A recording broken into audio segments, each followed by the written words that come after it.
Hello friends, I am Vigyan Arora. I am 54 and I am a chartered accountant in Chandigarh. I am an organ recipient by way of an simultaneous pancreas and kidney transplant.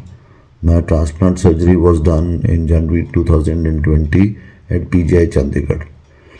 I'll share with you the details of how I got to that stage of having a two organ transplant. It started in April 81 when I was in 6th standard and was diagnosed of having type 1 diabetes. I was put on insulin and I used to take insulin injections twice a day. Due to diabetes, I had to make few compromises during my school life and college life also, because I could never go for outdoor activities like school camps or scouts and guides or NCC camps due to the fear of hypoglycemia. And diabetes, which is a lifestyle disease now, was not very prevalent in early 80s or mid 80s.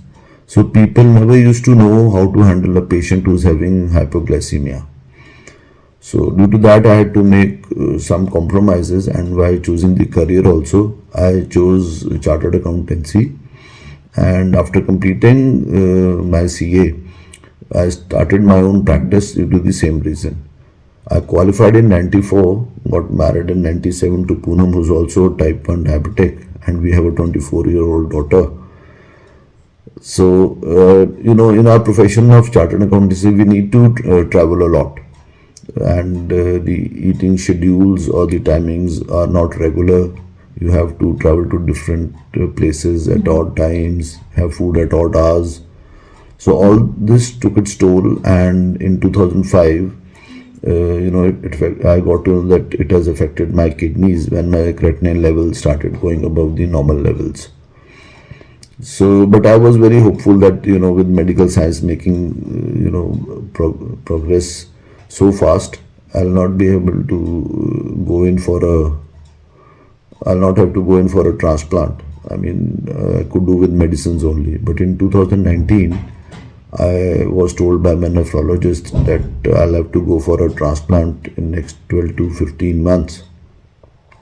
It was kind of a shock for me, but then there was no option because my doctors never wanted me to go on a dialysis. I was never on a dialysis till the date of my surgery. Before surgery, only 2 hours dialysis were done to check the AV fistula. So the surgery was done on 6 January 2020, and after almost 5-6 days of my surgery, I was told that I can have food, and that too without taking an insulin injection. So that was a very emotional moment for me. After close to 39 years and 14,142 days, I could have food without taking an insulin injections. I hope you can understand how emotional it gets when you're taking insulin injections twice a day or 4 times a day, and then you are told that you can have food without insulin injections. So the transplant changed my life, tremendously. It changed, totally turned around and became like a normal person's life.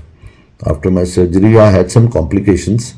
I had pancreatitis and pseudocyst, but all thanks to my doctors in PGI, both my transplant organs were saved.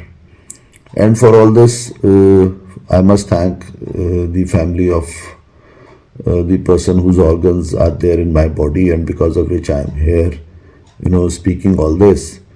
Tons of thanks to the family who chose to donate 2 organs of their loved one. And I'll, advise all of you to go for organ donation, sign up for it, because by donating the organs, God forbid your organs or your family members organs, one can give life to almost 8 persons and improve the life of over 50, I think close to 70 people. So and you must remember that when someone's loved one is not here, at least he or she is still living in this world through their organs in someone else's body, and giving them a much better and a healthy life, and they can live longer, have a much better quality of life. And nowadays, some state governments are also promoting organ donations. Like in 2020, Odisha government started a scheme called Suraj, and they are giving 5 lakhs grant to people who decide to donate their family members' organs. So more and more people should come forward to sign up for organ donations, so that people, lives of people like us, like I was before the transplant, can improve, and more people can live a healthy and a normal life. Thank you and God bless.